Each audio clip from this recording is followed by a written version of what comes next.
হরে কৃষ্ণ মা। স্নান না করে এবং শাড়ি আঁচলে করে কি ফুল উঠানো যায়? হরে কৃষ্ণ, জয় শিল প্রভুপাদ। ছোটমণি আমাকে জিজ্ঞাসা করছে আমরা স্নান না করে অথবা যে শাড়ির আঁচলে করে কি ফুল ওঠাতে পারি। হ্যাঁ, আমার ছোটমণিও দেখছে, আমিও দেখছি যে গ্রাম অঞ্চলে অনেকেই সকালবেলা ভোরে বাসি কাপড়েই ফুল ওঠাতে আসে এবং সে ফুলগুলো শাড়ির আঁচলে করে ফুল ওঠায়। এইভাবে ফুল ওঠালে এটা কোনো দেবদেবীর কোনো কাজে তো আসেই না, আর ভগবানের কথা কি বলবো। আমরা ফুল ওঠানোর জন্য সর্বোচ্চ পবিত্রতা অবলম্বন করব।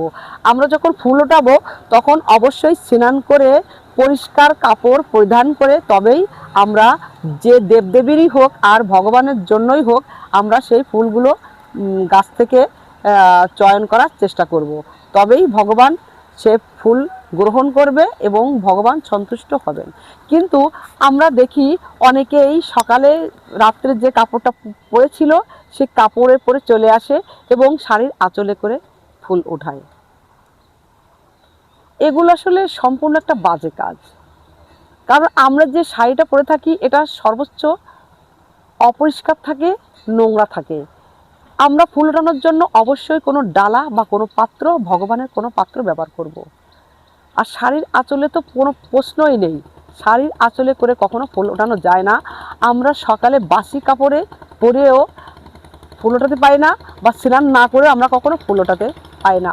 ফুল ওঠাতে হলে সকালবেলা বা যখন আমরা স্নান করি তখন স্নান করে পরিষ্কার কাপড় পরিধান করে তবেই আমরা ফুল ওঠাতে পারবো এবং ভগবান সেই ফুলটা গ্রহণ করবে এবং দেবদেবীরাও গ্রহণ করবে। কিন্তু আমরা যারা অসুস্থ আছি বা অসুস্থ থাকি তাদের জন্য বিশেষ ছাড় রয়েছে। তারা, আমরা যারা স্নান করতে পারি না শীতের সময়, তারা কোমর পর্যন্ত বাহ্যিক কর্ম সেরে, শৌচকর্ম সেরে আমরা কোমর পর্যন্ত, নাভি পর্যন্ত ধুয়ে ফেলবো এবং সমস্ত গাটা মুছে পরিষ্কার কাপড় পরিধান করেই তবেই আমরা ফুল উঠাবো। তবেই সে ফুলটা ভগবান শ্রীহরির চরণে যদি আমরা অর্পণ করি এবং কোনো দেবদেবীর চরণে অর্পণ করি তবেই সেই দেবদেবী এবং ভগবান সন্তুষ্ট হবেন। তাই আমরা ফুল উঠানোর জন্য সর্বোচ্চ পরিষ্কার পরিচ্ছন্নতা অবলম্বন করা উচিত। এটাই আমাদের শাস্ত্রীয় বিধান। হরি বল। জয় শ্রী গুরু গৌরাঙ্গ, জয় শ্রী প্রভুপাদ।